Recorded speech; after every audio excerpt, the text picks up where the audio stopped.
Kicked in front of that Greyhound bus with the quickness. I don't know nothing about no dirty books. Gary did this all on his own. Ladies and gentlemen, boys and girls, welcome back to Sophomore, the official gathering place for newbies, novices, and OG diehard fans of the golden age of primetime. On today's very special episode, we are going to learn the 5 lessons I learned from watching Knott's Landing's sophomore season. So whether you're new to this or true to this, sit back and enjoy. Tell the kids it's time to play outside or out of sight. Tell babe no questions, suggestions, or concerns for the next 25-35 minutes. Everyone else in here shall be cool, quiet, or you will be kicked out because we are discussing the sophomore sensation of Landing. Ladies and gentlemen, boys and girls, this is Sophomore.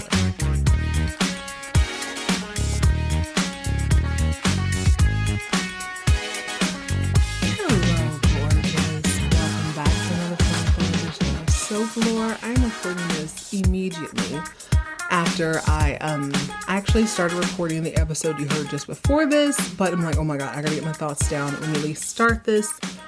Whew. Knott's Landing has God. I've never felt better about a decision to watch something. I'll say this. I've had a stellar year in like different books that I've read, and there's definitely been programs or movies and shows over the years that I've really, really enjoyed. I am so pleased that I decided to watch this show. This is amazing. Shout out to my Aunt May. God rest her soul. I understand why she was booked and busy when this was on. I understand why we had to play outside and keep all that noise down because she's watching her stories. I get it. Trust me. I take no interruptions during this show.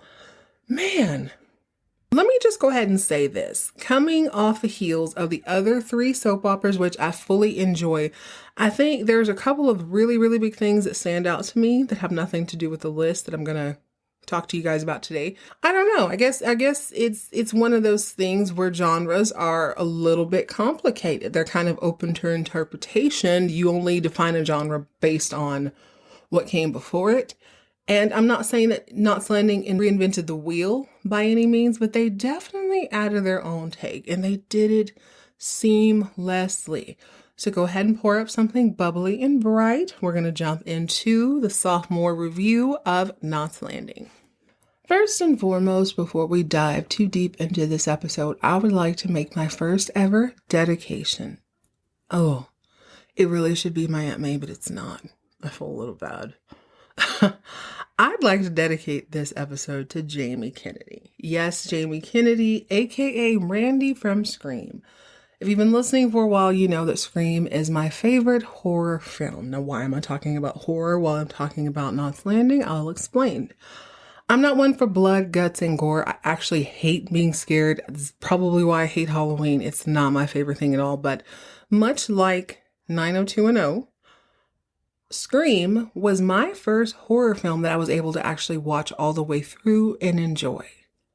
95% of it was based on my infatuation with Gen X. I thought they were so cool. They were teenagers. They were talking. They were just amazing to me. Actually, let's just be real. 95% of the reason I like the film is because Skeet Ulrich's character, Billy Loomis, I had a crush. I don't know what else to say. It happened. I had no control over it. I was like, wow, the minute he came on screen. Honestly, he was kind of a goofball. He's kind of a doofus. There's been a lot of things that I've watched as an adult that I used to love as a kid. And I'm like, oh, this is bad. This is terrible. Man in the Iron Mask, for example. Even though I thought I would have argued you down that Leo should have won an Academy Award for that. I watched it and it's just, I've already talked about this. We don't need to go back into that. But this film has never changed for me. It's still just as good. And I think for me, it was a little bit of a redemption because I know Wes Craven had a lot to do with the film. I absolutely hated Nightmare on Elm Street. I had an older boy cousin who would do the Freddy voice. He was so good at it. It would just scare the crap out of me. I'd be minding my business, playing with my Barbies or trying to read a book, trying to read my Sweet Valley High Chronicles or Babysitter's Club. And he'd come bursting in the room with that stupid voice and scare the shit out of me. And then I'd go to my other family's house, my other cousin's house, and the boy cousin there would do the kill, for Jason. So I hated horror films, still do. But this one did so well for me, and I am dedicating this to Jamie Kennedy, aka Randy, because of his immaculate list on how to survive a horror film, how to survive a sequel. Didn't miss. I can really appreciate that now, especially in this soap opera genre. I've had to do a bit of digging to find out what I thought originally about soap operas and what I thought about at the end of season 2. And a lot of things remain the same. However, I do think that Knox Landing kind of broke the mold. It's a joyous occasion. And it's a little bit sad for me because I realize Knott's Landing is what Yellow Rose wanted to be. Sam Elliott is famous for a lot of things, but his quote about this particular soap opera, Yellow Rose, was that it was a drama and they tried to make it a soap opera and it just didn't mesh well. If you're curious, you can go back in the archives and watch any of the single season sensations, listen to any of the single season sensations. There's this whole show called The Yellow Rose, which is kind of like Yellowstone is now, but it's back in early 80s. It is kind of honing in on a time where the American frontier, the American West is all but completely domesticated. And you have new challenges for people who have been in the ranching and farming and herding business for over 100 years. They're dealing with human trafficking. They're dealing with drugs. They're dealing with all sorts of just things, the oil coming in and disrupting the land. It gives you a lot of insight. And if you're a fan of Dallas, watching this will give you just kind of another layer of like, okay, you kind of understand where Ellie's coming from because her family was ranchers. And I don't think Dallas does a great job of explaining that, but Yellow Rose does. Unfortunately, it was a single season sensation. They had some heavy hitters.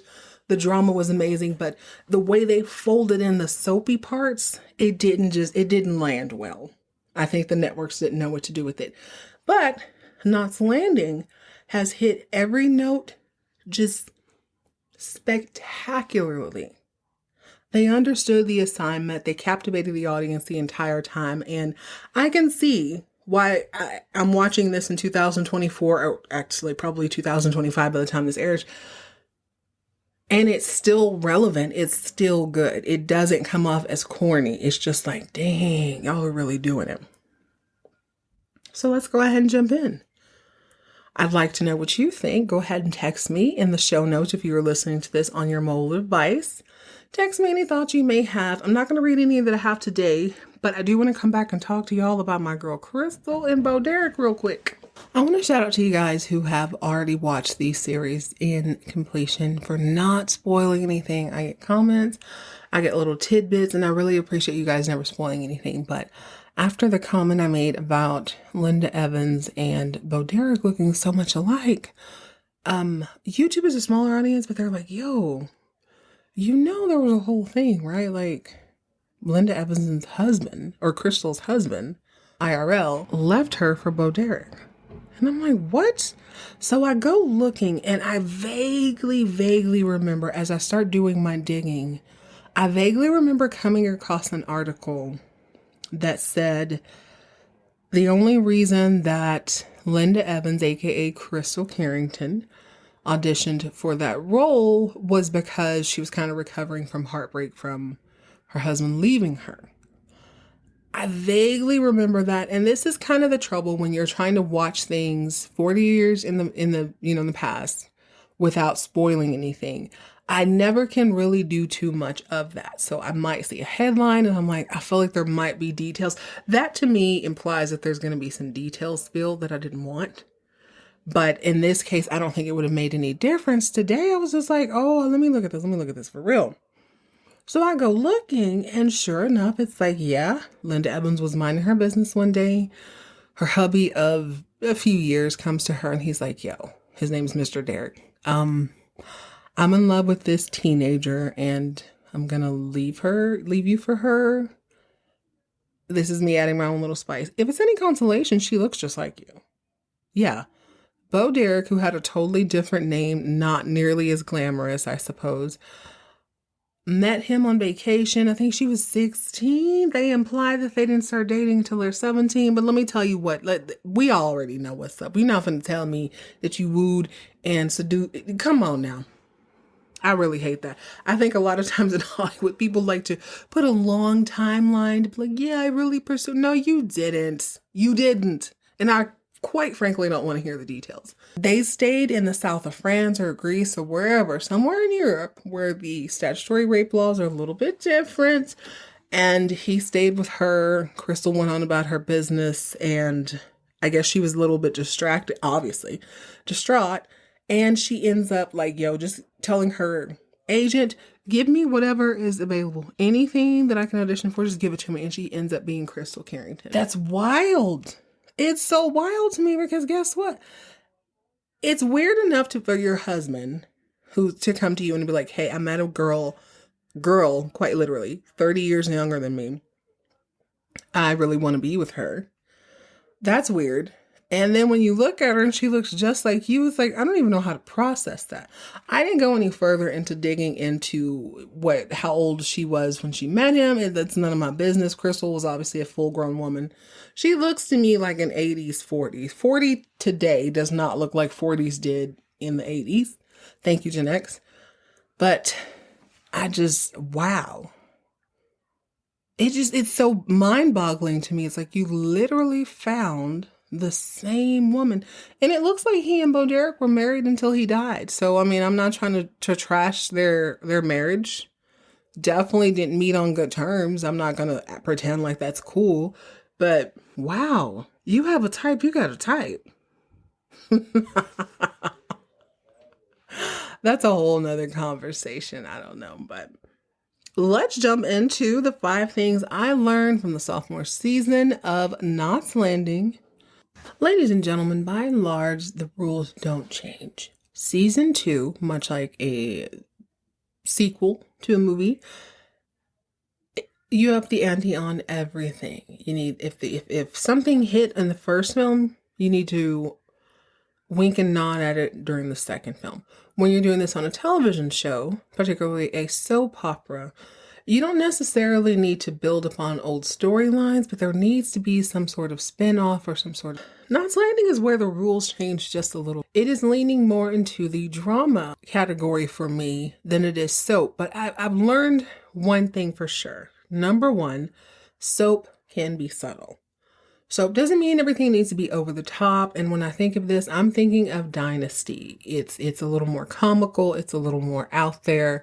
It's a little more on the nose. But the magical thing about Knott's Landing is that there's so much under the surface. There's so much bubbling right there under the surface that nobody really touches. And that's what makes it creates the tension. It creates kind of that sorrow. It creates hope.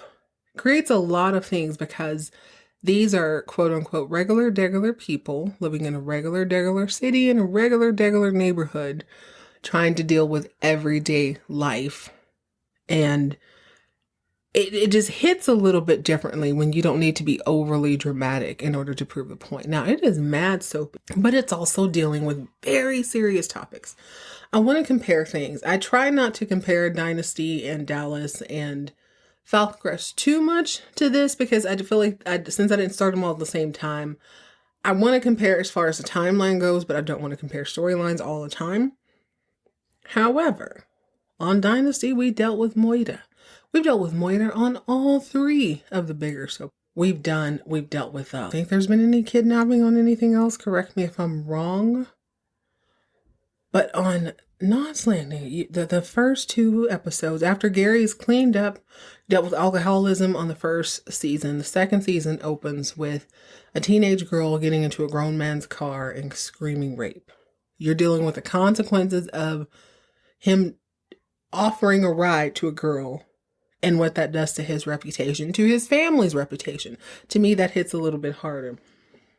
You deal with a drunk couple who you don't respect the boundaries, and then there's an affair that ensues. There's an open affair. There's 2 open affairs.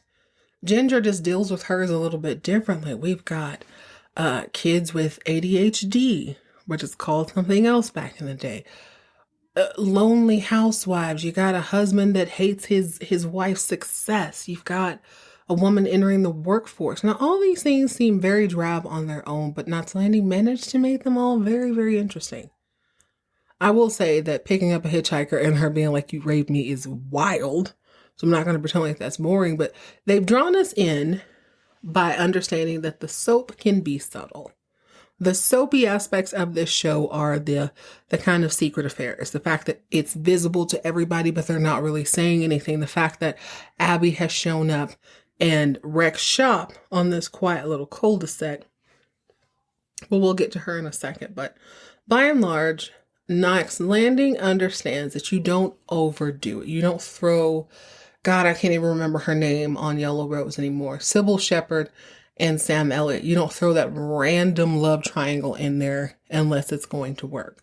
The love triangle between Richard, Laura, and Abby works because everybody is playing their roles. There's never going to be a shootout. There's never going to be this big, huge argument. They're just going to try to deal with it or pretend like they don't see it happening, which makes it all the more interesting.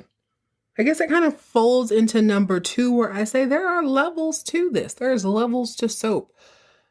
You have your over the top, which is Dynasty, which I still don't think is just crazy.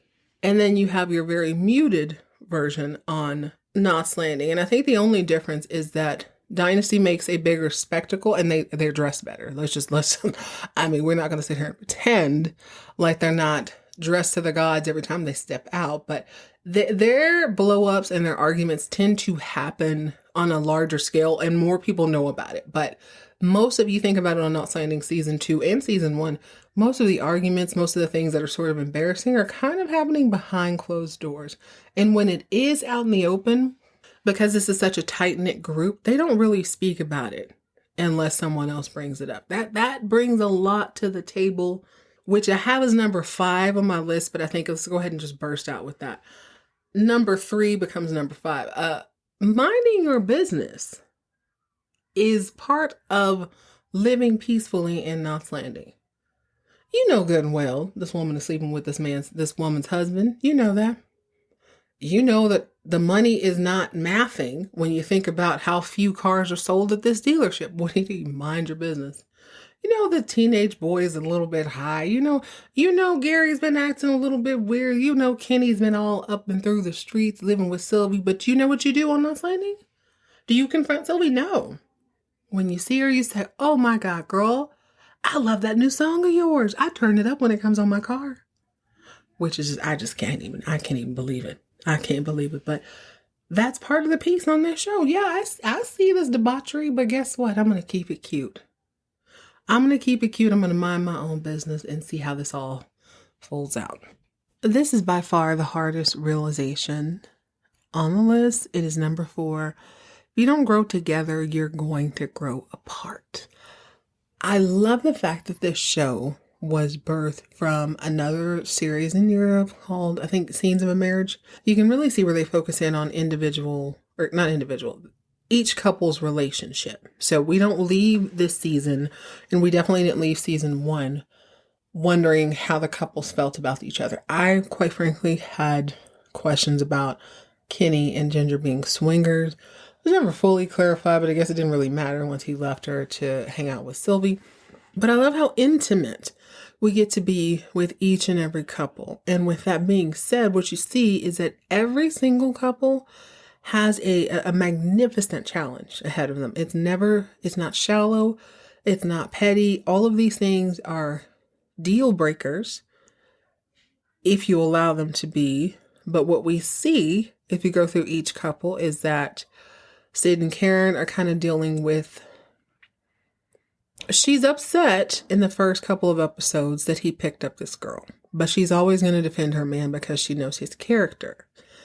She's also a little upset because he's so naive, and you see that throughout the rest of the season, where Sid makes choices that aren't always super bright. Sometimes they're to feed his ego. Sometimes he's just not really thinking about them. And Karen has to be the voice of reason. She kind of has to be the bad guy. But they seem to have this love and respect for each other that they always kind of grow together. They're always choosing to grow back together. Although that whole thing with the first ever woman mechanic is still not very clear to me. It seems I in my mind would like to believe that Sid definitely took her down on the side of that mountain. And whatever happened, happened. He was being way too cavalier about it. I don't appreciate it. I don't buy it. You're not. That's what I think. That's just me going forward. That's when you look over at Ginger and Kenny. Ginger spoke to him time and time again on season 1. I'm not comfortable with this. I'm not comfortable with this. And it was team too much when she found out he was banging Sylvie. When she saw it with her own eyes, she couldn't deny it. She left him. He pursued her mercilessly. She was like, screw you. I'm going to date this doctor. Not unfortunately, but you know what I'm saying. Turns out she's prego. She's like, I can't very well carry Kenny's baby and date you. So I'm going to let that go. But she made him earn his way back. And so far, so good. Grew together instead of growing apart. They could have absolutely thrown in the towel and she would have been totally justified with that. But they chose to work it out. Now, do I think this is going to change in the future? Absolutely. I'd like to predict right here, right now, this is a phase. Baby or not, baby, Kenny's going to be banging. He's going to let him get a taste of success. It's a wrap. Ginger, okay, I'm gonna go ahead and say this too. She strikes me as the type who would be a little annoyed being at home with a baby. From what I can tell, she's like a rich girl who kind of stumbled into her career. Not stumbled, but what, you know what I'm saying? I think Ginger might have a problem being Kenny's housewife because she's always had something of her own. And I don't think this is a bad thing. There's nothing wrong with not wanting to be a stay-at-home mom. There's nothing wrong with wanting to be a stay-at-home mom. The power comes from you knowing what is best for you. And sometimes that's hard to understand. But I don't see this panning out. Richard and Laura. Richard fumbles the bag at the law firm. Not really his fault. I felt kind of bad for him because I understand him being ambitious and being talented and just not being appreciated for that. I totally get where he's coming from. I don't like to make excuses for people, but I think no, I don't. I think two things can be true at the same time. He was going through it being okie doked at his law firm.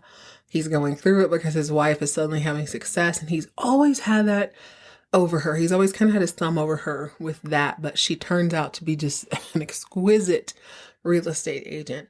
I don't think, even if that was the opposite case, let's say Laura still worked at the lingerie shop and Richard was the creme de la creme of LA lawyers, I think he still would have had an affair with Abby because it is an ego thing. That is my opinion. There's nothing in his character that tells me that sort of thing would have been off limit for him at any point. It also was a little bit more clear this season that maybe they don't have an open marriage, but she misunderstood him the first season, thinking he wanted her to sleep with someone. He was like, oh, did it remind you of your past? It's a whole thing. They don't really talk about it, but I mean, I don't think it speaks to either one of their characters very much. I think Richard would have absolutely slept with Abby. Hell or high water, it wouldn't have mattered. I'm going to throw Abby and Jeff in there. It was fun to see Abby come through, which, I mean, you already know, if a relative shows up on a soap opera, 99.1% of the time it's going to be a problem. Cousin Michael seems to be the only exception to that rule thus far. I was going to say Maggie's dad on Falcon Crest, but that's how we found out she was adopted, so no. Yeah.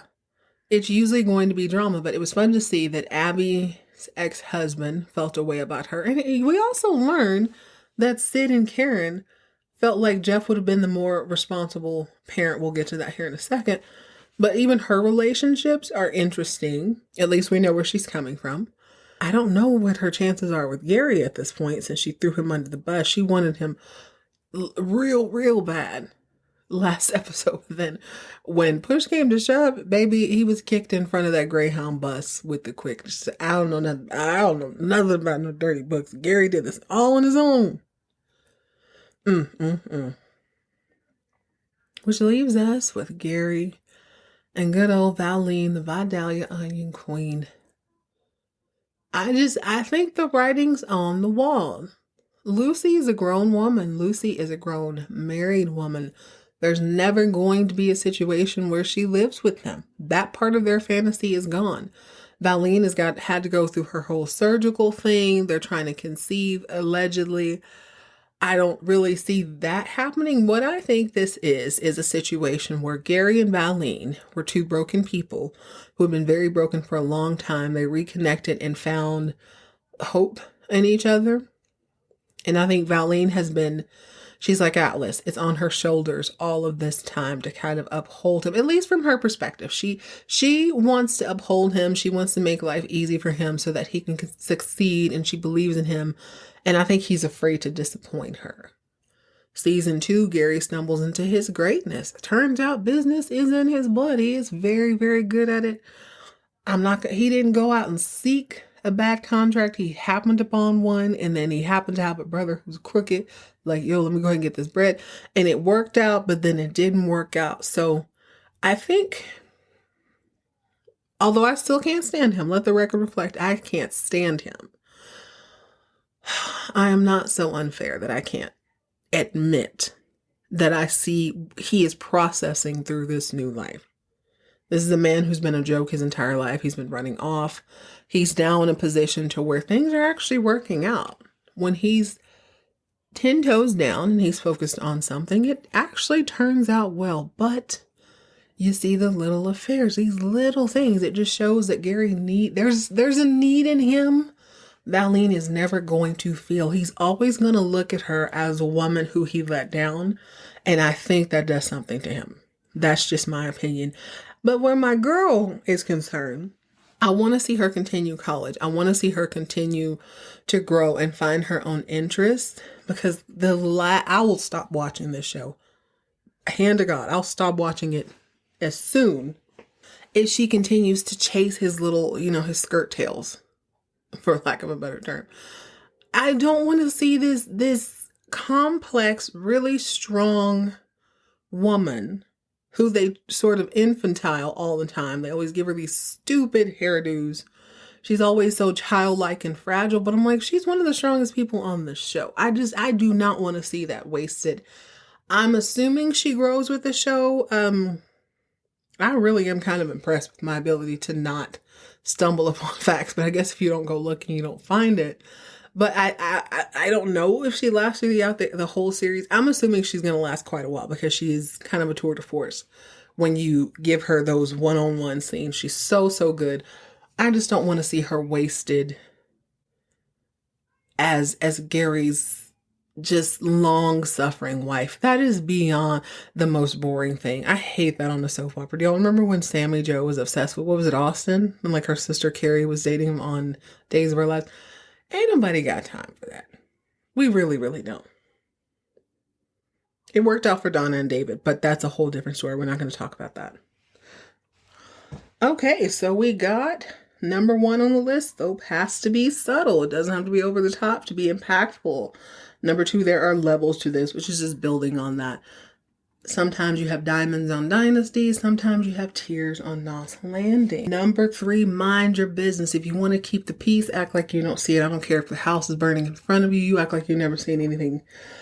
Number 4, you either grow apart or you grow together. These couples are leaving us in a good spot. Everybody seems to have grown somewhat together, but I do think this is fleeting. I will go ahead and make my prediction now. I think by season 4, we'll have some reshuffling of the couples for sure. Number 5, which seems to be the most prolific theme on this show, albeit not explicit. Responsibility is a social construct. Who needs to be responsible? Hear me out. Is Gary fully responsible for himself? No. Anytime he's upset, he gets to blame it on Valine. How dare you ask questions? How dare you? No. He doesn't need to be responsible. He just needs to show up and don't ask him about anything. Richard's the same way. Don't ask me. Responsible? No, I don't know. So what if I blew the money? So what if I'm sleeping with Sid's sister? So what if I made an ass of myself with a family kickback? So what if I okey-doked my way out of a good deal? And somebody else's problem. You know whose problem that is? That's Laura's problem. Sid too. Oh, gee, I don't know. I don't know how to count books. I don't know how to read. I don't know how to make contracts. How you do all this? This is the part that pisses me off so much about Sid. How are you running an entire business, sir? You ain't never looked at a book. You have never set up a contract. All you do is work on this damn engine, which you're not even willing to sell. He's not taking any of this seriously, because you know why? Responsibility is a social construct. You don't have to be responsible. You just need to align yourself with someone who is responsible, i.e. Karen, i.e. Valine, i.e. Laura, i.e. Ginger. Kenny was slinging his thing all over town with terrible lounge singers and God knows who else. Doesn't matter. Ginger's going to go to kindergarten to make that bread. It doesn't matter. I don't know. It's responsible. You high? No, I'm the party guy. That's the thing on this show. And the biggest reflection of that is Abby Cunningham. Abby showed up on a whim. Laura found her house. And you know how she thanks Laura? She promptly starts boning her husband. Oh, I have these 2 kids and they need food and clothes and stuff. Don't worry about it. Valine and Karen are going to take care of it. Oh God, I have this part-time job and 3 cars and a house I don't have to pay for. Can someone please take these kids to school? Sure. Someone else will do it. Can someone drive me to work? Of course. Lord have mercy. I have never seen a more blatant example of it's just not my problem, dumb. As an adult in my life, Abby don't care. Responsibility is a social construct. It's only a thing because people believe it's a thing. You really can be a full-grown adult, live in a free home, and blame your problems on everyone else. And it's fine because you live in this cul-de-sac and everyone will just pick up the slack. Which is why I can't wait to jump into season 3. I'm going to go ahead and sneak a peek tonight. I simply cannot wait. I need to see what's happening with Sid. I don't really have any predictions for this show going forward because I don't feel like it follows a traditional format. But whatever it's doing, just keep doing it. It's not playing. Keep doing it, Knott's Landing. You're doing an amazing job. You're doing great, sweetie. Love it so much. All right, guys, that's it. That's all. Thank you for joining me on this bonus episode. Join me next time as we jump back into the big 3 and the season opener for Knott's Landing. In the meantime, in between time, enjoy the new year. I hope you are spending it with family, friends, or at least things you love. Stay hydrated, stay moisturized, stay fabulous. Buy yourself something shiny and bright. And keep all of your drama on